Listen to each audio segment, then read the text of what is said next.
Are you enjoying this experience being part of the All-Star game thus far?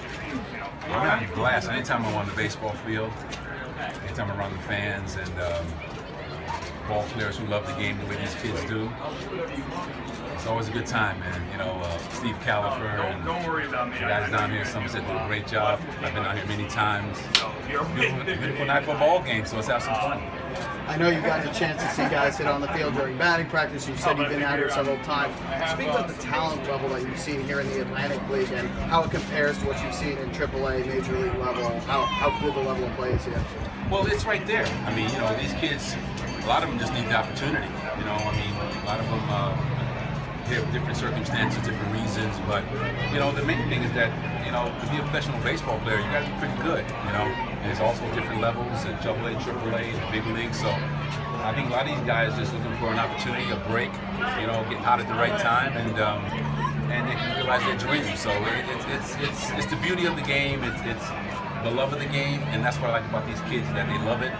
You know, it's in their DNA, they have a passion for it. So I root for these kids, and because, you know, I know I've been where they've been somewhat, going through the minor leagues. But, you know, I also understand the love for the game, and it's great to see. How much joy do you get out of seeing a guy like Rich Hill, who was in the Atlantic League a couple years ago with the Long Island Ducks? Now he's a big-time pitcher for the Dodgers. Other guys that you had managed previously that are now playing in the Atlantic League and finding success. How much are you enjoying to see that? Yeah, well, very proud of them. And you try to keep tabs on them, how they're doing. When they get to a certain level, you hope they take the next step and everything. So it's just, again, I know it's a dream come true. You know, these kids, you know, work hard, very hard to get where they want to pay their dues. So when you see a success story like that or see them make it, it's always very special. Work with Team USA in the World Baseball Classic, the most watched World Baseball Classic of all time. Coaching in that, went to Team USA across the chest in front of 40,000 people. Can you just talk to me about that experience? It was tremendous, and I've been baseball my life, 30, 40 years, but that was the most fun I've had in a long, long time.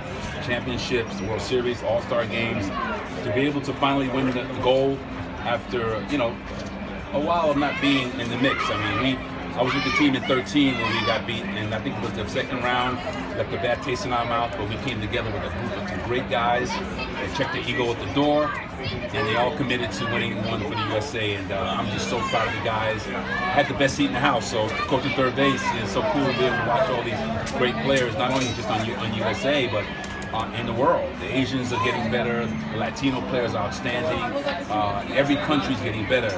Israel, the Netherlands, you know, the Italians. I mean, if you look down the line, the competition's fierce. So to be a part of it was very special, and to be a part of a group that finally was the first ones to do it, it makes it even more special. 1997 and 1977 and 1978. Those two of the greatest teams ever in baseball. What can you speak of those seasons, that lineup, and just, you know, ruling the world in baseball? Yeah, that's what it felt like. You know, we lost to the Reds in 76, but then we 77, 78 we repeated, and it just seemed like we were just on top of our game for, you know, forever. You know, great group of guys: Thurman Munson, Roy White, you know, Chris Chandler, Sparky Lyle. I can go along the line. It's just a great group of great guys, but we felt like that. We felt like we were the best team in the world. We proved it back to back, which is very unusual to do. So I'm just very proud of that. I mean, another anniversary, and it's cool to have back-to-back anniversaries, 77, 78. So I'm going to enjoy the time. It's always good to see the guys come back. The reunion is always great. It's a big brotherhood.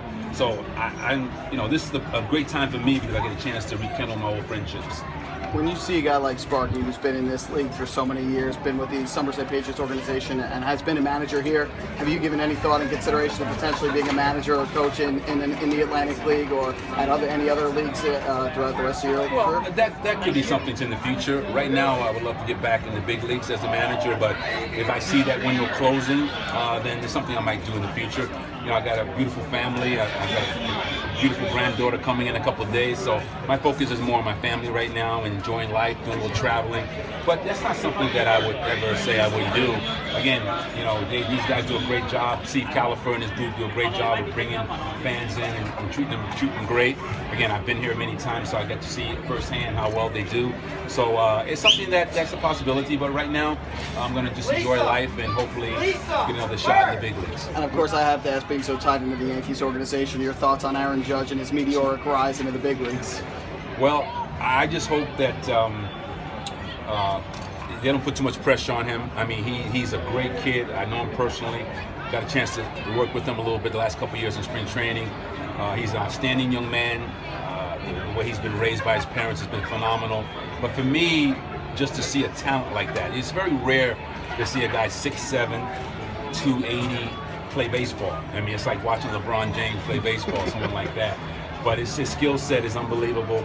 I just hope he stays grounded. I'm sure he will. And just enjoy it, you know, because it's rare to see this happening. And for you kids, you know, the young ones are coming up. I played with some big players, Dave Winfield, Frank Howard before that. Very unique to have to be that big and play baseball. So I'm enjoying it. Unbelievable power, but that's really what it's all about, enjoying the ride that he's on and admiring his unbelievable talent. Really, any players you've managed or coached in either roster, or do you remember coaching against anyone specifically that's playing today? Well, you know, Gary Gaetti is the manager. I played against him for years in Minnesota. Schneider, I coached his brother. Okay. And I'm sure there's a few other guys that I've passed on the pike somewhere or whatever. But been in baseball a long time, whether it's minor leagues or doing spring training. I'm sure a lot of these cats I've rubbed elbows with. So it's just good to see them out here. Thank you, man.